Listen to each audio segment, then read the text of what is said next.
Hi everyone, and welcome to the second in our series of online events. I'm Sam Mitchell. I'm the Chief Instructor at TCA, and tonight I'm joined by Alan Halewood, a mountaineering and climbing instructor based in Fort William, and we're discussing climbing safety, and more specifically the secrets of safer belaying and how we might manage our inevitable skill fade as we all start coming out of lockdown. So I can see that people are still kind of starting to log in, so I'll give everybody a minute or so to kind of get themselves sorted and set up. If you have any technical issues, you can try using the big red reconnect button at the top of the screen. If you're using Internet Explorer or Opera, I would suggest swapping to Safari or Chrome or Firefox. That works a lot better with Webinar Jam. If you want to ask any questions, feel free, fire them across. We'll try and answer as many questions as we can. We'll leave the last 20 minutes to kind of do a kind of dedicated Q&A session. If we don't get round to asking or answering one of your questions, feel free to email me at sam@the Academy, and I'll try and get back to you in the next kind of couple of days. Okay. Hi, Alan, and welcome. Thanks for agreeing to chat tonight. So for those of you who don't know Alan Halewood is a mountaineering and climbing instructor based in Fort William, Scotland. He is an associate instructor at the Scottish National Outdoor Centre at Glenmore Lodge. He's a technical advisor to various climb walls and councils. He's a technical advisor to the Association of British Climb Walls. He's a mountain training course provider, so he delivers instructor training, courses and assessments. He's been heavily involved in the COVID guidance for climbing walls, so the stuff that we've seen implemented at TCA and kind of nationally. He has managed various climbing walls in his time, so knows a lot about wall safety. And more importantly for the purposes tonight, not about belaying and where things tend to go wrong. So he's a busy man. He's also got 2 kids. I don't quite know where you fit it all in. Yeah, neither do I. Yeah, and just hasten to say, it's not my fault, any of it. COVID, National Centre policy, NGBs, the way climbing's going, anything you don't like, it's not my fault. I'm just a climber. So I thought I'd give you a pretty open-ended question. Actually, before start, I have to say, I don't know if Helen tell you, but we reckon we're on par with the great Hazel Finney. So I don't know if everybody saw the Hazel Finney talk. Yeah, I know a few weeks ago, which was amazing. And if you haven't seen it, you should definitely watch it. But it turns out that 2 middle-aged, furry-faced men can compete with the great Hazel Finney. So let's go down. Mad. I know. I just lost it. That's made my year, I have to say. So I'm going to give you an open-ended question, which will kind of get things rolling, and that is, I guess in this age of technology, driverless cars, mobile phones, why do climbers still get dropped? Do they? I mean, do we have any proof, or is it just anecdotal? Or everybody watching is going to be a climber at some level or another. You'll all have your own stories, your own anecdotes. You might have had near misses. Unfortunately, some of you might have even had some unfortunate accidents. There does appear to be a problem. We know this because of things like the BMC collecting accident information. The Association of British Climbing Walls are just revamping their whole accident reporting process at the moment to try and capture both things that result in injury and in near misses, because they think it's important too. And globally, you have countries who are changing their entire national policy to the approach to teaching belaying. The Singaporeans have pretty much made assisted braking devices mandatory, and the Germans certainly decided it'd be a good idea to start novices on devices that they felt allowed a little bit more leeway in case somebody, a beginner, made an error. So it does seem like there is something. Has that improved their accident rates, the introduction of assisted braking devices? Up to the last figures I saw, no, it hadn't actually. Now, that might just be a product of time. There might be something else going on. Certainly in the German case, their figures didn't, in the first year, seem to show a reduction in rate. But you can cut figures lots of ways. Are we talking percentage of accidents? Are we talking specific types of accidents with normal belay plates, accidents with assisted braking devices? So it can often be more complicated than we think.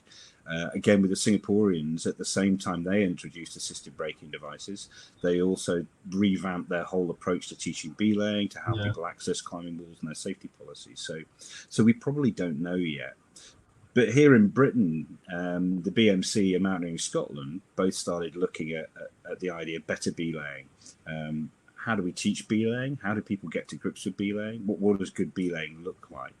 And it's a really broad church. I'm not going to tell anybody tonight that their way of belaying is wrong. Done well with the right kit, any type of belaying can be really effective. But there are ways of thinking about it and approaching it which will make it more effective and will leave more or less room for something to go wrong. We can talk about sort of between lockdowns as well. We know there are at least 9 major belaying incidents which involved experienced belayers dropping people from height. That was after the first lockdown, wasn't it? So. Yeah. So everybody got locked down, and then the wards reopened, and then there was a number of pretty nasty accidents because of belayer error. And is that skill fade? Presumably? Yeah, well, we can talk more about that later on, like this idea of getting rusty because people haven't been climbing for a while. What does that look like? How do we prevent it? Certainly, I mean, it could be a statistical blip, but it was really interesting that after people hadn't been climbing for a while and they came back, that there was this raft of accidents and they shared things in common. It was often done from a pretty great height, like above the 3rd clip at the wall. It was all involved lead belaying, and none of the belayers involved were novices.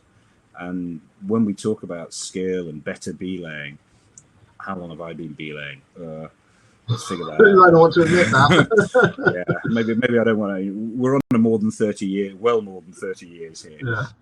So it'd be very easy for me to just fall into that kind of trap of thinking, great, I've been belaying for years. I haven't dropped anybody yet, therefore I must be a great belayer. But in the psychological world, they talk about ugly feedback. Ugly feedback is when, because you assume that you've never had a problem, that means everything's perfect. I might just be lucky. I might just not have hit the wrong sequence of events that means I've dropped somebody. And I've published articles on this, along with lots of other people, about skill fade and people getting rusty and coming back to walls. And there's been some pushback, there's been resistance, especially from experienced belayers who will say, well, I've never had a problem before. I'm not going to have a problem now. I've been doing this for years. I know what I'm doing. So, yeah, this talk, the reason I want to get involved was just to, break it down a bit and make people think about belaying differently and ask themselves a few questions. Cool. I guess people only know what they know, don't they? So, if you think you're the best belayer in the world, but your understanding of belaying is very kind of blinkered, very two-dimensional, and there's a lot of stuff you're missing, you will think that you're one of the best belayers in the world. I've, in my experience of floor walking, this happened on a number of occasions where I've picked who are experienced climbers. I picked them up for the belaying. And one of the things they'll say is, I've held a leader fall, so one leader fall, and that then is the evidence that they're a good belayer. When I'm sure you're the same, if you work in a climbing wall, particularly if you're working with performance squads where they climb till they fail, I've held thousands, 2000s. I don't know how many leader falls, but it's in the thousands. Yeah, and the skills are massive. Yeah. Yeah, and he's practicing. I thought, I am out of practice because I've not been in the wall. I am. I was teaching rock climbing outdoor yesterday, and I had to stop and think about something, which carabiner I was about to undo. I really forced myself to stop and think. It was cold, it was damp, I had very novice students, I was 3 pitches up, and I really had to just pull myself back into, right, what am I about to do? And in the past, that process I was going through was totally automatic. So, I mean, we can have a think about that. I mean, what do we need to know to be a good belayer? What do we need to know to stop dropping somebody? The BMC classified sort of 3 things. You've got to have some knowledge and cognitive awareness, some understanding of what's going on and the factors involved. You've got to have the technique. You've got to have a system for belaying. And it's got to be automatic. There's got to be some autonomous reaction. You don't have time when your partner takes a lob to stop and think, right, what should I do now? That skill has to be much more autonomous than that. So what kind of things do you need to know as a belayer? And this is getting more and more complicated. When I started belaying in a climbing wall, this was it. Yeah. It was an 18 device, that. Yeah, great. It worked really great with the only ropes that were available at the time. The gold ones are faster as well because they're gold. Like gold for speed. Yeah, speed, super fast. worked really well. It was fantastic, like revolutionary. But it is fast, isn't it? That's the thing. Improvement on that, and it's got faster because, of course, we use this with a rope, and ropes have changed. When I was learning to belay with this, ropes were 11 mil thick. That's when they were new, and after using them for 6 months, they got fatter. So we're all used to climbing wall ropes that've been around a little bit too long, getting a bit fat and sticky. But nowadays, your friend buys your new triple-rated, all singing, all dancing, super dry-proofed 8.9 rope, and you put that in this, and you try belaying me. That's not going to go well. When was the last time? Have you ever looked? I mean, have you looked on the side of your belay device? I mean, some of them have marked on them the range of ropes that they'll work with. And there's a sweet spot in the middle of that. If you are using a rope diameter on the edge of that, it might not work so well. And that's just manual devices. There are new names now. This is a manual braking device. Call it Europe, call it the UIAA. They've decided to start classifying things. So we'll have manual devices that are nice and simple. Then this. An SRC? Yeah. I haven't seen one of these for a while. This one's very shiny and hardly used. I've got one. Yeah. We're literally showing our age. When did that come out? 25 years ago? Yeah. This is a product of the 90s, but it was fascinating because it was the first, what we would call now, a geometric assisted braking device. So it helps us do our job. It assists the braking. It doesn't do it for us. We've still got to do the right thing. And it does that based on its shape. A modern equivalent, you got something like a click up. Yeah, really popular with some people. And okay, this one does have a very small moving part in it, but most of its action is based on its shape. So geometric assisted braking device. But this is really interesting. Do you know how important the carabiner reaction is with a click up? If you actually go and read the instructions, I had to go back and do it again today. I'm not that much of a geek. They want a carabiner with a 12mm diameter using it. They prefer you to use their own carabiner. Partly for sales, but partly because it works best. If you use the wrong shaped carabiner with an assisted braking device, which relies on its geometry, it's not going to work the same. That's Black Diamond Pilot. Quite good device. Like this. It works really like a normal plate, but gives me a little bit of extra grab, a bit of extra catch. So I really like my Pilot.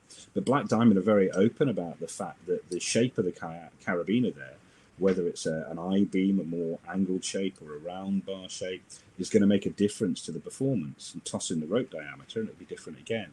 And they recommend that you carefully explore the characteristics of these different devices. I mean, the different combinations you've got with crabs and ropes. So maybe it's time to geek out a bit and just be exactly aware of what the range of a kit we can use is and how it fits together.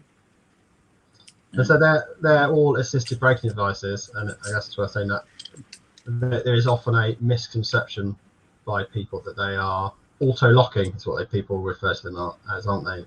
When of course they're not. They totally, all belay devices rely on holding onto the dead end or the brake end of the rope in order to activate the locking mechanism, whether that's mechanical or whether it's reliant on the position of the belay device and the carabiner. Definitely, I mean, that's key.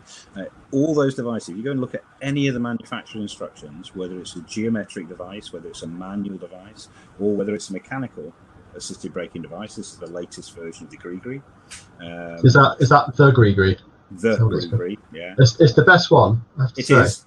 I love it. Yeah, definitely. I've kind of fallen out of love a bit with the Grigri. I've got big hands, and the Grigri 2 just disappeared in it. It's just slightly beefier, and it fits me better, and I find it the easiest to pay out with. But the Grigri was it. The Grigri came along, and we thought we had this automatic device. I remember. Yeah, I remember when it came out, and it was, and people did go along the lines of it being an auto-locking belay device until people started hitting the floor. Do you remember? Yeah. I mean, it needs a shock load to activate that cam. Yeah. If anything pins the cam, it doesn't lock up. If anything doesn't provide enough of a sharp load, the cam might not activate, and it might not work. So small children, people lowering themselves slowly onto a bolt, anything that puts too much friction in there and prevents the shock load will stop it locking up. Even somebody shifting in their harness, I've seen release a Grigri. Just shifting as they were hanging, taking the weight on and off a bit. So that's a mechanical assisted braking device. They all need a hand on the dead rope. With the geometric assisted braking devices and the manual devices, the hand position is critical as well. And the Germans have come up with this concept of a device line coming out horizontally from the device, and talking about it's very important you keep your hand on or below the device line. So the world's got really complicated. It's not simple anymore. Yeah, that's definitely making it hard. It is. I looked at the number of belay devices there are, and it's just mind blowing. I mean, back when we first started climbing, which was before the internet and mobile phones, when we both had more hair. I mean, there was like 4, maybe 3. I mean, it wasn't. And now there's a new device which I'd never seen before, which I found this afternoon when I was looking. So it's just a mind-numbing amount of belay devices, and like you say, they're all, depending on the carabiner they use and the rope they use, their use is going to vary. Yeah, definitely. So that's that first kind of box that the BMC identified about knowledge. Do you know about the kit you're using? Do you know how it all interacts together? It's interesting, there's some more knowledge they recommended taking on board as well, which was knowing the factors that could trip you up. So knowing the things that might lend towards an accident. And we'll maybe kind of come on to that a bit more. But we can talk about technique. Technique was the second thing. We've got this idea that your hand has to be on the rope, and often your hand has to be in the right place to hold a fall. Do you have a system for taking in that keeps your hand always able to arrest a fall? Do you have a system for paying out? Do you have a system for lead belaying? Do you have a system for catching a fall? Do you have a system for lowering people? And even that's not simple. In Britain, for many years, we've had the simple idea of using a rhyme like V to the knee, 1, 2, 3. But the Germans do it differently. They do a kind of shuffling thing. And you go to continental North America and you get P-bus. Pull, brake, under, slide. That's all wrong, isn't it? Of course it is. Our way's definitely best. It's always the best. Yeah. But, I mean, that means where you learn and who taught you and who introduced you to climbing. It doesn't have to be an instructor. It could be your mate. If they've given you a good system that works well and works on the principles of the kit you're using, great. But, of course, if the kit changes, then the system... a variable, isn't it? I mean, there's a lot of different variables with belaying, and if one of those variables changes and you're not quite ready or haven't experienced it or aren't aware of it, so that different experience, that kind of variability is really important. And that's, I mean, I geek out on coaching and learning and how people pick up skills and things like that. I run qualifications and teach other people how to teach, and we can do it so much better when you drill down into it and start understanding what skill is and how we make these reactions automatic. It gets really interesting. If all your experienced belayer does is belay the same person on the same device with the same rope at the same wall in the same environment on the same climbs in the same situations where they never fall off, they always fall off, well, they get really good at that specific situation, but they stop learning. For us to learn effectively, we have to be challenged. So for us to be challenged, things will have to change. Once I've mastered all the variables at one level, then to keep learning, I've got to change something around. I might have to make it a little bit harder. I might have to use a different device. When I teach, I always really awkward. I ask people to belay with both hands, and they hate it. We've all got a dominant hand we'd rather belay with. But in racket sports players get forced to play with both hands. Because when they've mastered a shot with one hand, well, they stop learning just repeating the shot. So they have to up the difficulty by changing a variable. And one of the easiest things to do is change which side of the body you do it on. So I went to school with Bonnie O'Sullivan, the world champion snooker player, who famously plays with both left and right hand, which seems to have paid off quite well for him. It hasn't hurt him, has it? Yeah. And if you're a trad climber, you're going to have to learn to do everything on both sides of your body. The rock, where the belayers will tell you which side of the body you're going to have to belay on and which hand you're going to have to use. So this idea of variable practice and random practice and not getting caught just doing the same thing all the time and assuming that's making you better. If you've got 10 years of identical experience, which hasn't changed at all, there's been no progress, no challenge in there, you might not be as skillful as somebody who's got 1 year of experience with different devices, different rope diameters, different weight partners, different falls indoors, fall outdoors, falls on slabs, falls on overhangs, all these things that make it different. Yeah. So yeah, skill and developing it. Such is my life, thinking about geeky things like that. So there's skill, I guess a skill, experience, and equipment, and like you said, activity, whether you're climbing on a slab or whether, just difference between climbing outdoors and climbing indoors. The weight of the climber is so much more noticeable because the runners are always in a line. So, if your climber falls off, it often catches people that predominantly climb outside on trad routes. Yeah. I mean, the wall's a low friction environment. That's what makes it different. And the bolts go straight up the wall. Everything's nice and clean. And outdoors, okay, bolted lines are often quite straight, but there's more bits of rock and things jutting out that provide friction and stuff. It is different, and you've got a host of other factors that you want to take into account that are going to influence your performance there. And that sort of brings us on maybe to skill fade and why perfectly experienced, competent climbers and belayers can drop the ball and have a mistake. One way of thinking about that, there's a theory of accidents called the lemon theory, and the idea is that if you get a whole load of factors that line up in a row, those collectively together will contribute to how you're having an accident. It's not just one factor. Accidents rarely happen because of one thing. There's a whole lot of things have to line up for things to go badly wrong. So if you spot the lemons as they come up, you can deal with them one at a time and try and get rid of the lemons, or sometimes I talk about sweetening the lemons. So what kind of things can lead to an accident? I mean, time, duration. How long has it been since you held a leader fall? How long has it been since you belayed? I went back to trad climbing outdoors when we were allowed to last summer, and it just felt a little odd. And I bumped into old Stevie. Stevie's one of these classic climbing wall guys, yeah. He climbs hard. Heaven knows how old he is now. He must be pushing 70. He's new rooted in the E grades. He's that sort of local hero who forms the backbone of a kind of climbing community. I bumped him at the Trad Crag, and he'd been doing a severe, and he just came over and he said, "It's all a bit weird. It's all a bit different. It feels like I'm learning again." I mean, Stevie's been climbing for 50 years. He's new rooted harder than I'll ever lead. And there's him turning around saying, "It feels a little bit odd at the moment, a bit rusty." So how odd is it? Do we know how that kind of works, the kind of psychology behind that, about those autonomous skills that are, they're subconscious, aren't they? We just perform them without thinking.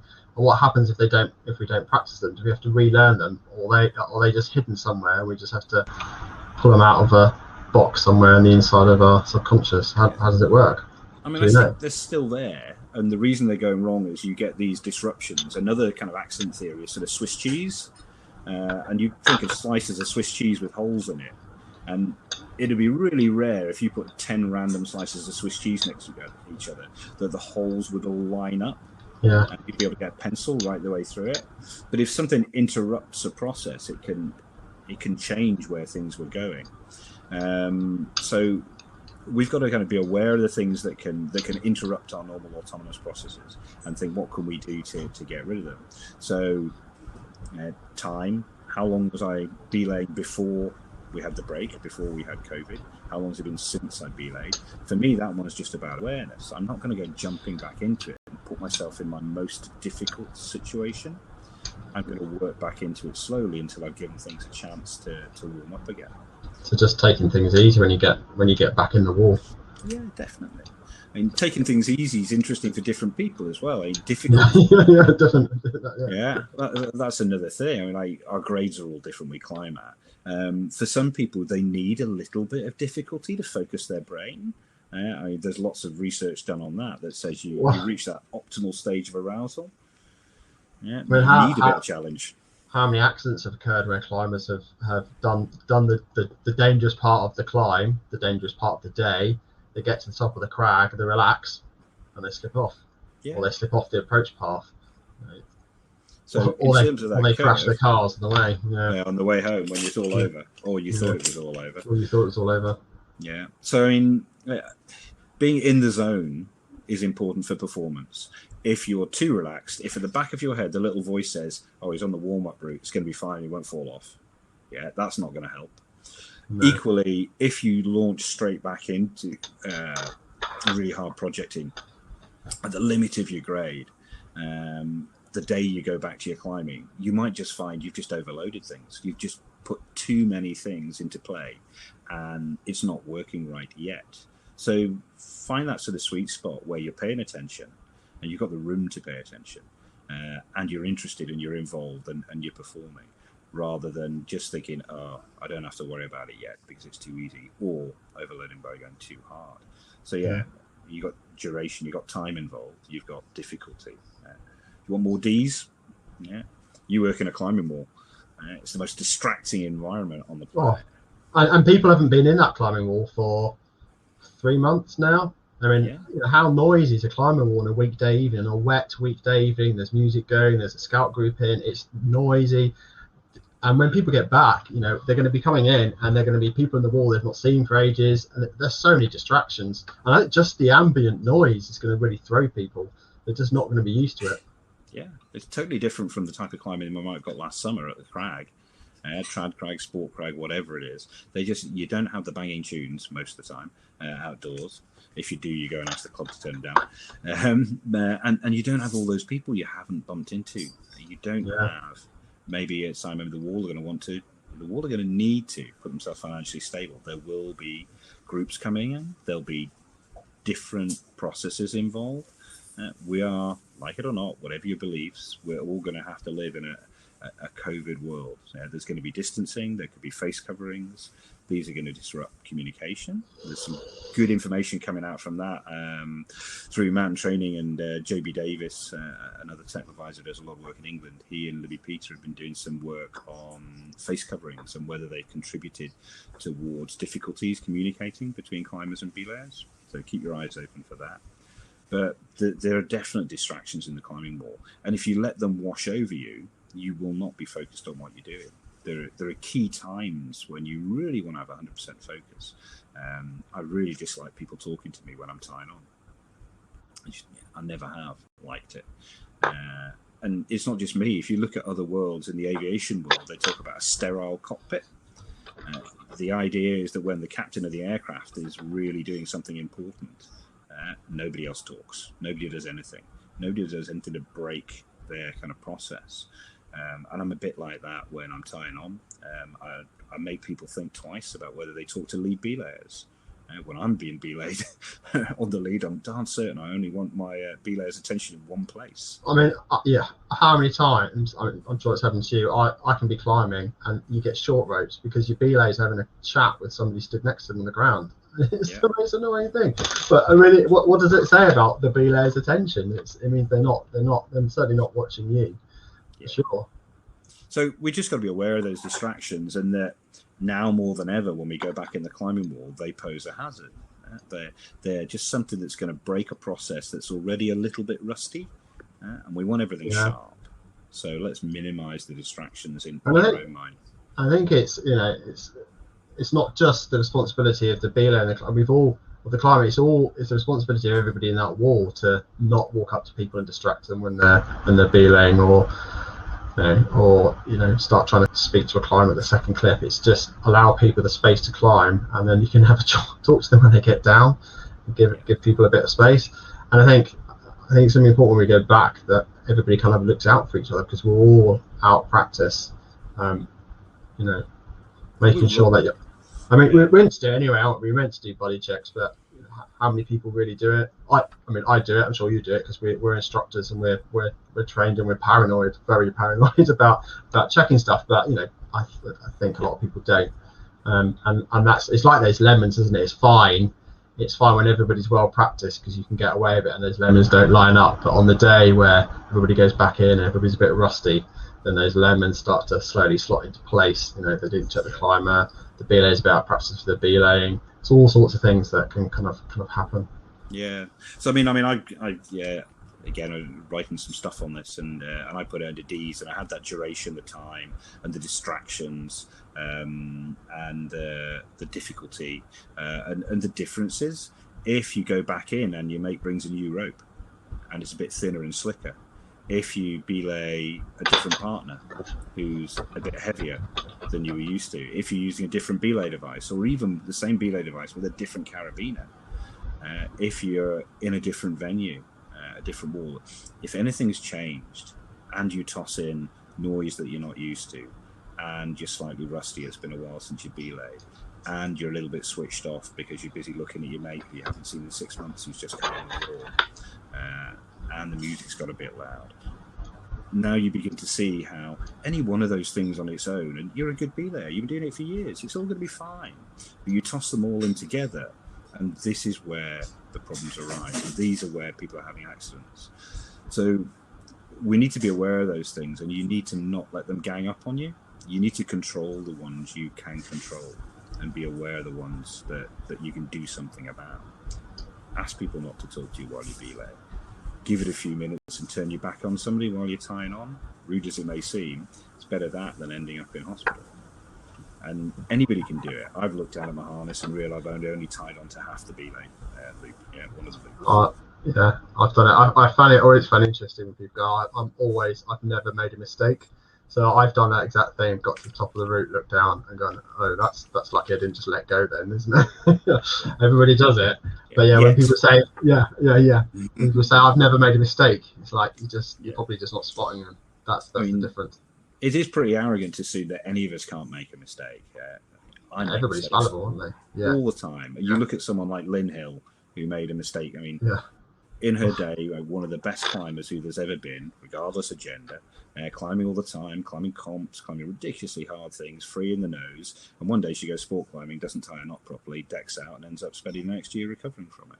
Yeah, I mean, there's a number of accidents in there with really experienced climbers, who just made silly mistakes. They just forgot. I mean, sometimes. Go ahead.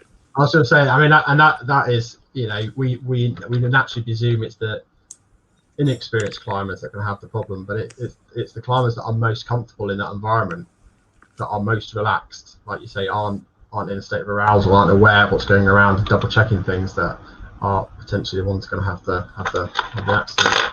Yeah, I mean, we mentioned one of the factors there. We talked about weight, and I know there was a specific question came in from Matthew. Thanks for the question, Matthew. And he was talking about what we can do about climbers of a substantially different mass. I am a climber with physical presence. That's a polite way of saying I'm a big guy. Athletic build, Alan. I think that's what they say. Something like that. Yeah. I've got a Corona coat on. It's not just on the face. But he asked about things like that. That's the Edelrid Ohm, which is a piece of fantastic German engineering. It's great, isn't it? It's so good. My confidence with lighter belayers now, when I climb with that, is just, it's chalk and cheese. Yeah. Because I know what it's going to do for me. And yeah, I mean, this device was optimized for like a 40 kilo belayer belaying an 80 kilo climber. And it works really well with a 50 kilo belayer and a 100 kilo climber. Believe me, I know.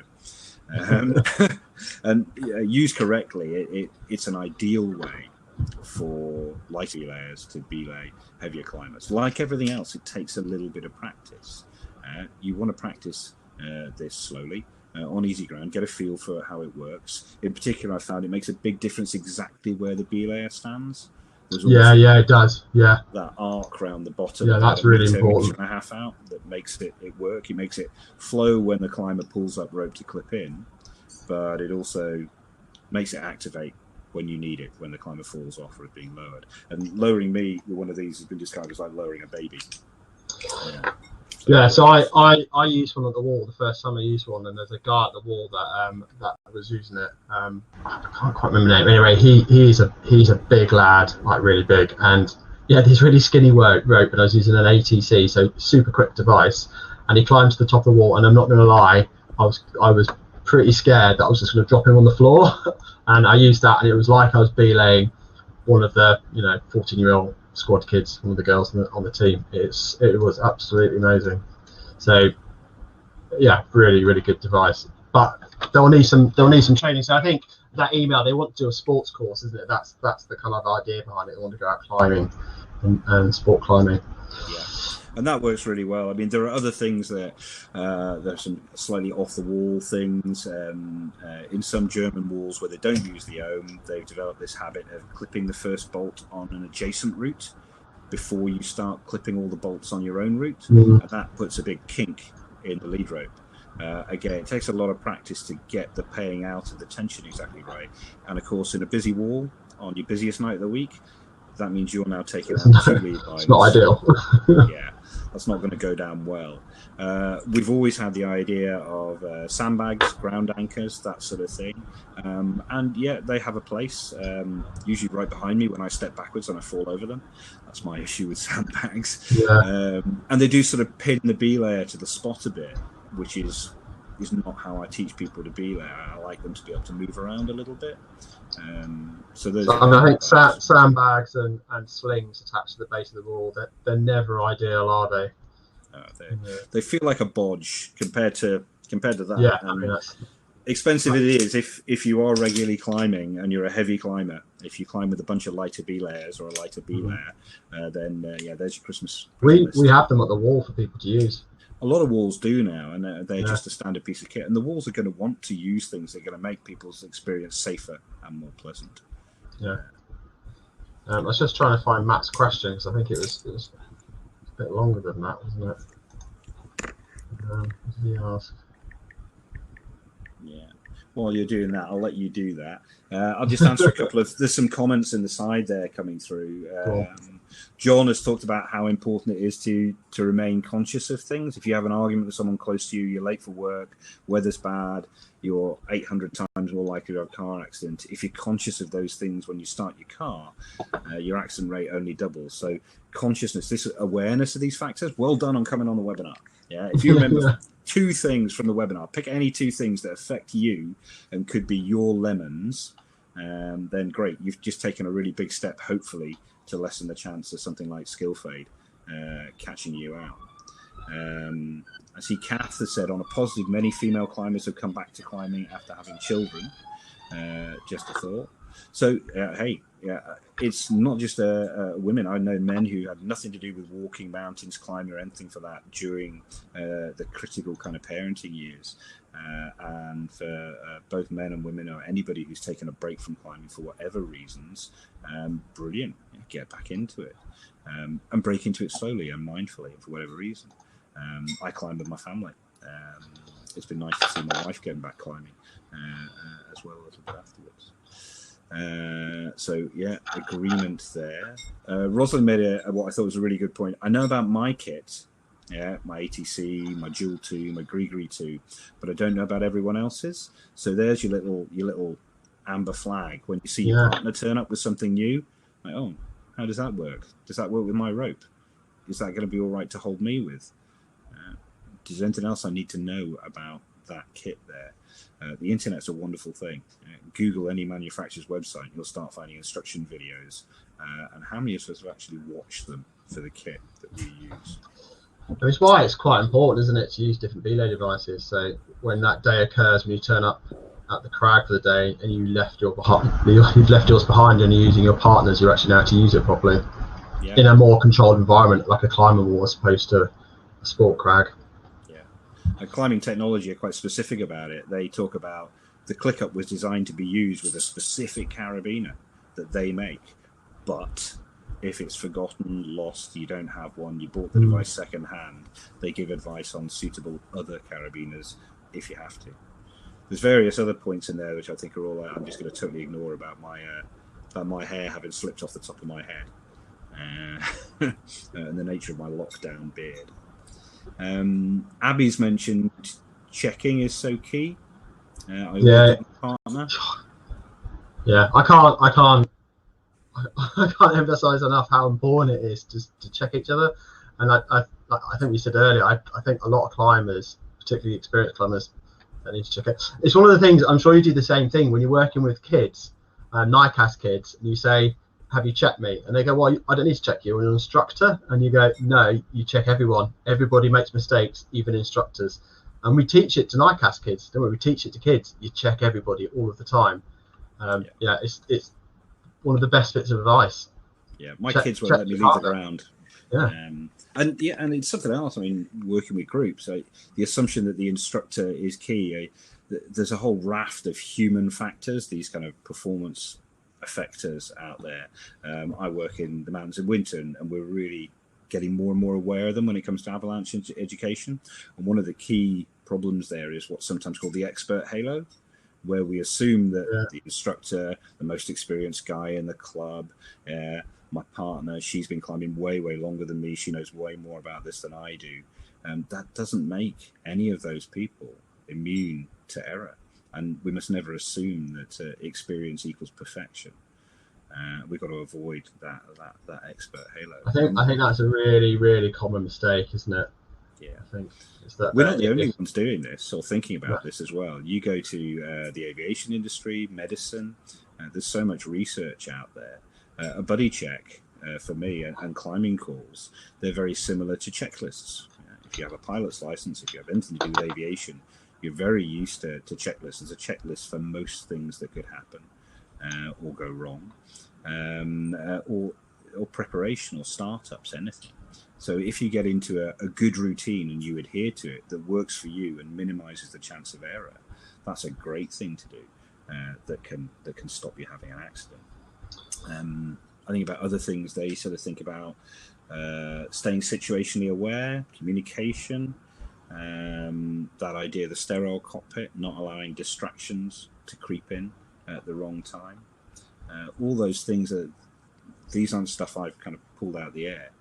They're things I've stolen from other places, like medicine, surgery, the aviation world, even building skyscrapers, that kind of thing. They work to checklists and things and make sure their communication is key as well.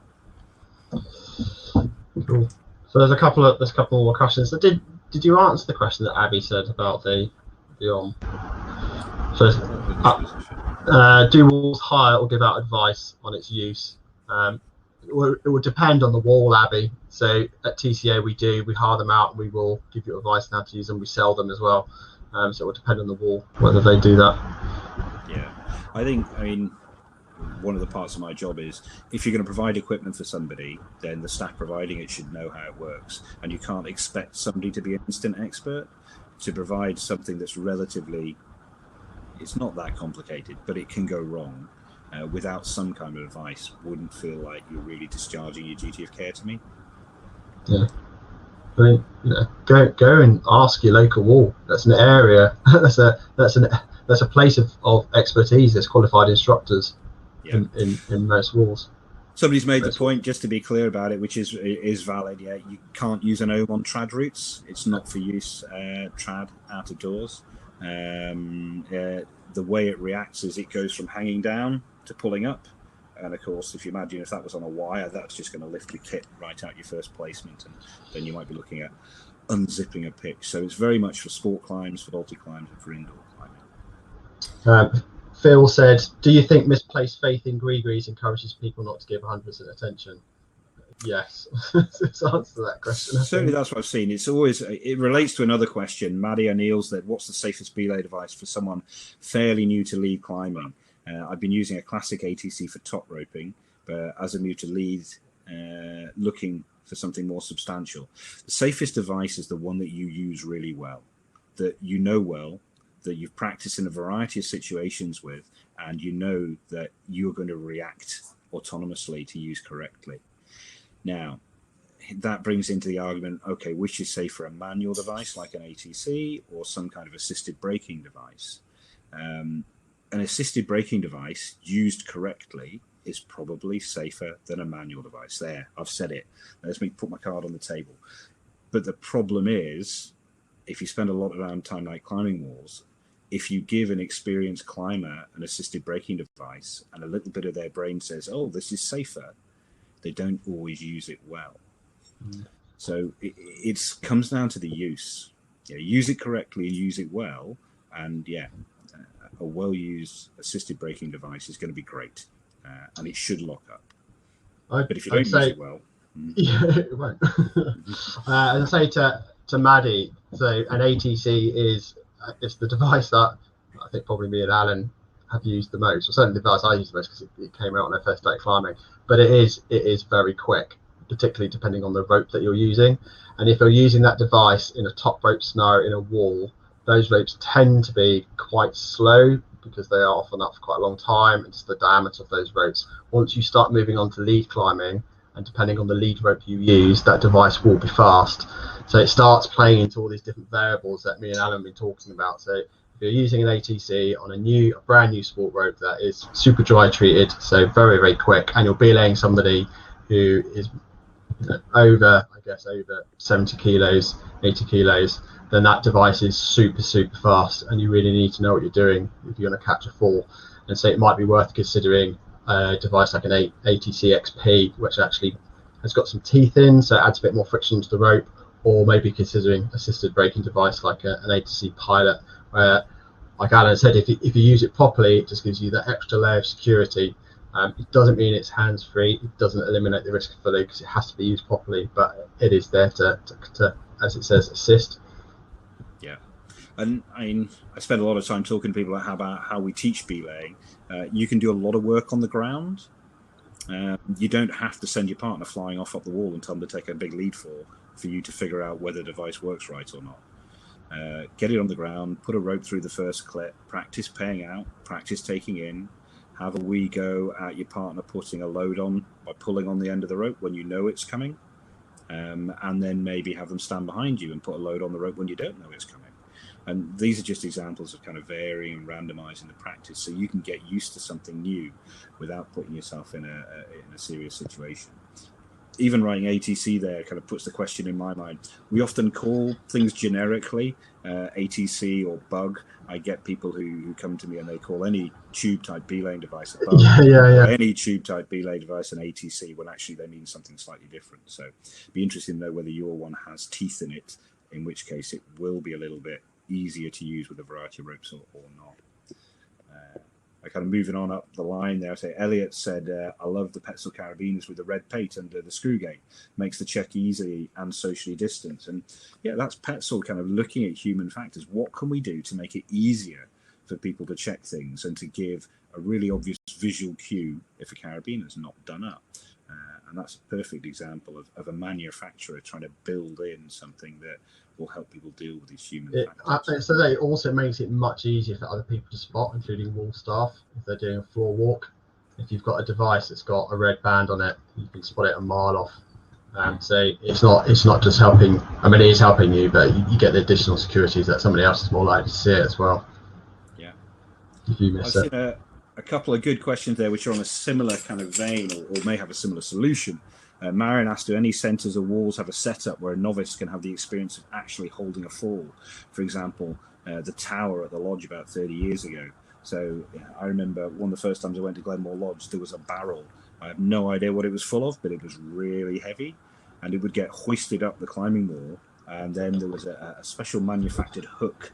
And when you pulled the string, the barrel launched down the wall and gave the beer this horrific slam of a fall to hold. Now, I'm not suggesting we go back to those days, but it sort of relates. I see Alice here has said, I'm very much a novice lead climber, haven't been able to lead climb much through COVID. Will there be opportunities to belay with an instructor present at TCA to just keep an eye on skills?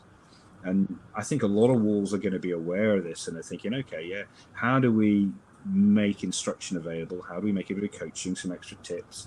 There are always instructors available if you want to pay for instruction.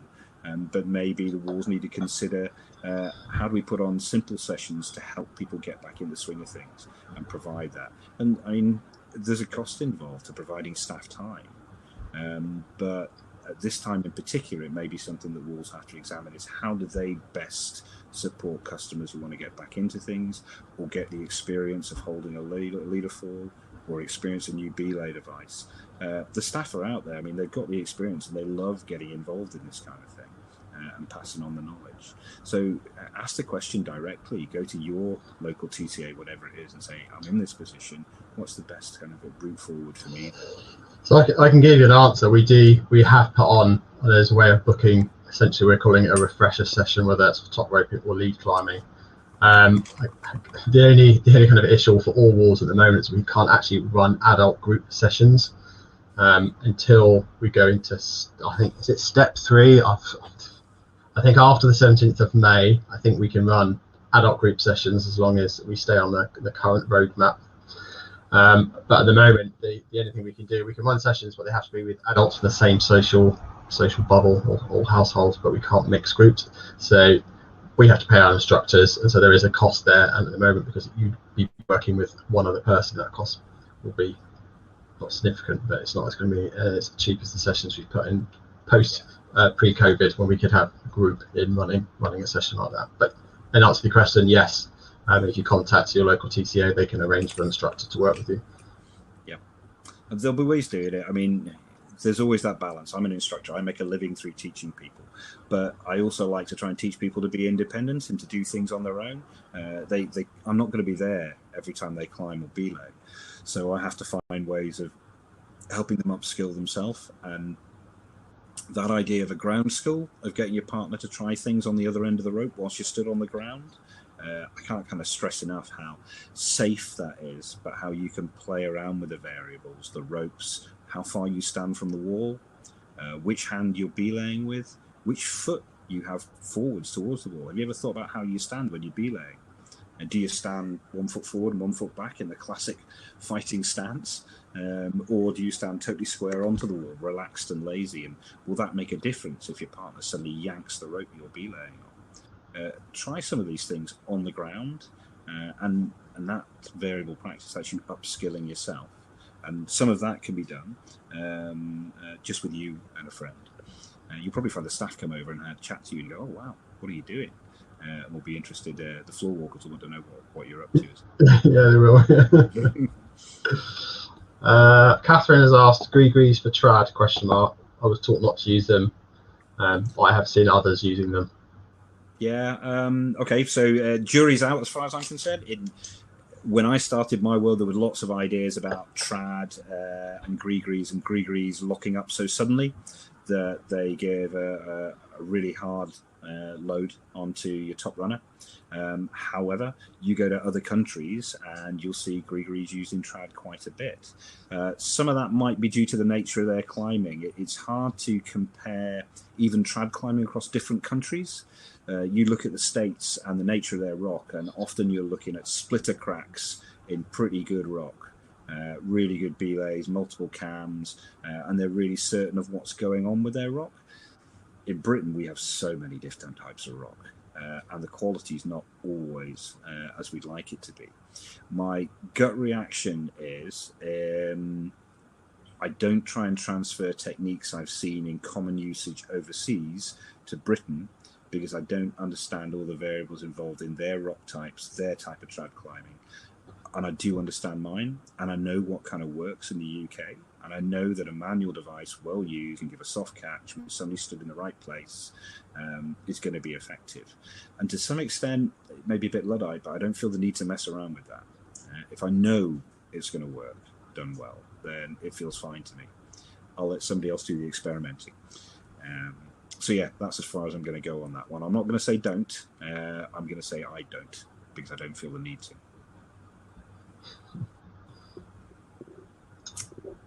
I'll come in with Mary there. I come from an aviation background. You're absolutely right in what you said.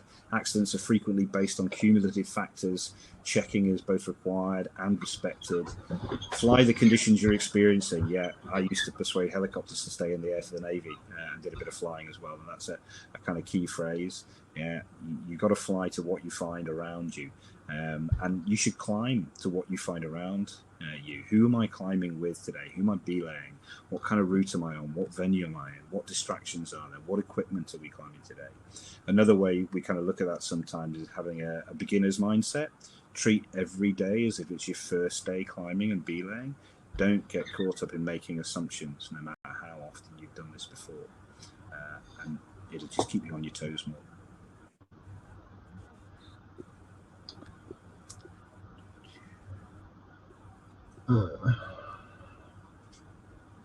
So Robert, go ahead. You go on. Go on. So Robert's written for new lead belayers or belayers suffering skill fade. What can you recommend them? How can you recommend them to be able to practice catching falls in a safe way? Yeah, I like that ground school again. So the Germans do this as standard when they do their sort of teaching progression.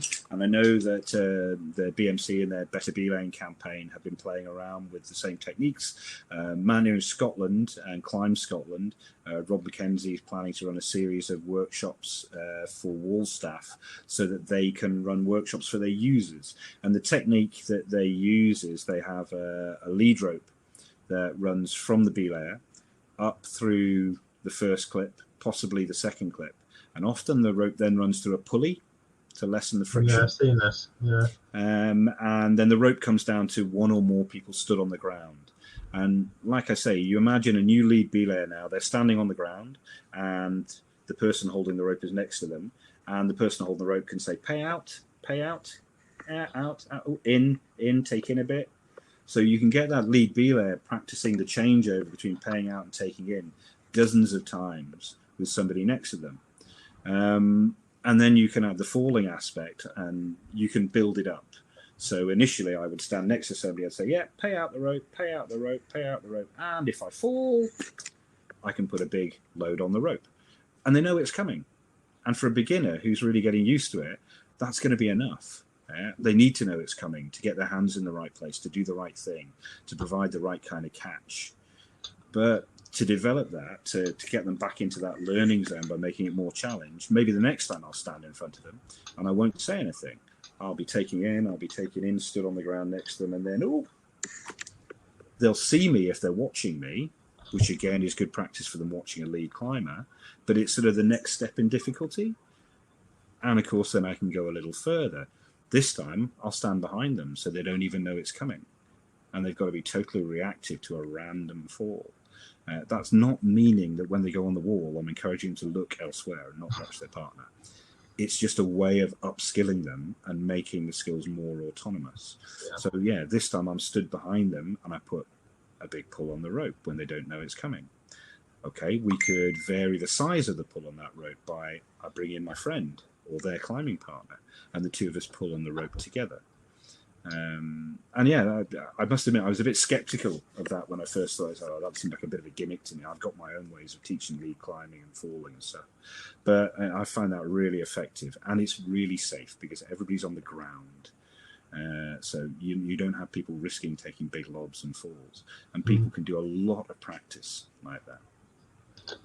And then once you've done that, you can catch people falling on the top rope. I always find it people immediately go straight to lead climbing. You can catch a fall rope before you suddenly get them to climb above two clips and hurl themselves off the main wall to a scared looking belayer. Okay, I'll sing the instructor's kind of hymn sheet there. You don't have to pay for an instructor. You can get your friends to teach you, but I learned with my mates and we jumped in at the deep end. We went really far, really fast, and it didn't help us.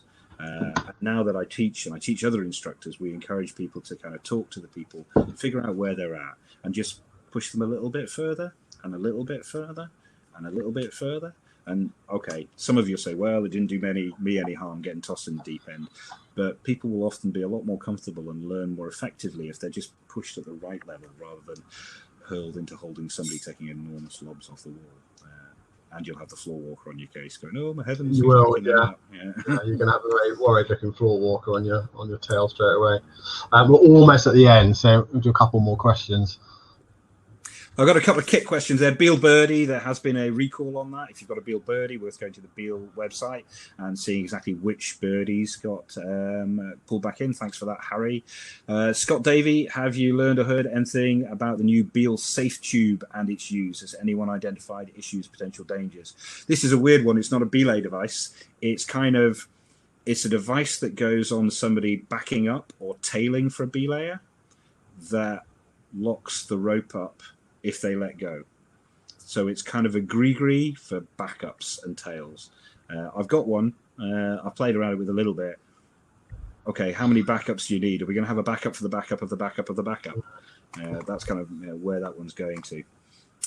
Other people have said practice on a backup top rope or an easy route with a chance of a genuine fall. That's another way of looking at practice. I like the idea of building up slowly and having safety in there as well. It's all about progression, isn't it? Starting off really easy and slowly building up over time. So everybody's got time to kind of adjust to the bigger fall.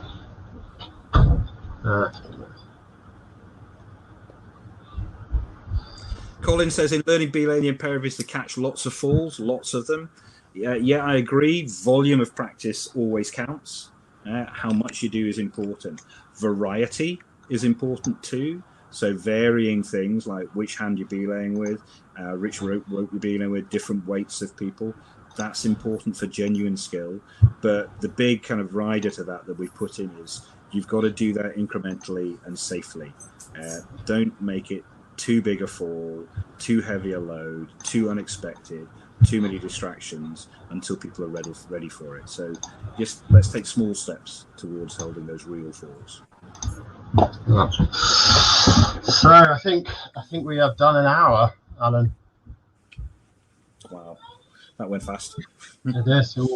Yeah, it does. Well, thanks so much, Al, for your time. It's been really informative. We've got lots of wise words. Thanks to everyone who's attended. All being well, we should have this video up on our website and I guess through social media in the next week or so. We're really looking forward to getting everybody back into the walls next month. It's been another very long and very challenging lockdown, but kind of think about the things we've discussed tonight and just take it easy when you come in, particularly for those first few visits. Just build it up slowly. If you want any support from any of the staff, then ask. If you would like to hire an instructor to go through a rope refresher session, whether that's top roping or lead climbing, then that can be booked on the website. If you want to go through some of the stuff we've discussed tonight, looking at different belay devices or assisted braking devices, then we can do that as well. Next month, we'll be talking to climbing guide and coach Trevor Messiah.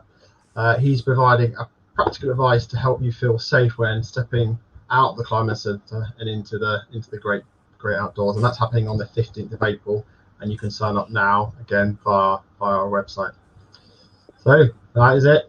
Thanks again, Al. Great chatting to you. Yeah, I mean, there are a few questions that we haven't managed to answer there. If we manage to capture them, we'll do what we can. I've seen there's specific questions about dynamic belaying, which is a whole topic in itself. Yeah, it might be another hour. And things. Yeah, sorry we couldn't get around them all live. Yeah, it was kind of inevitable we wouldn't get around to all of them. I don't know if we can capture these or try and reply to people. And like I said at the start, if you've got any questions, then you can email me at sam@the Climbing Academy. We'll get an answer back to you. Okay. Thanks a lot. Cheers, guys. Bye now.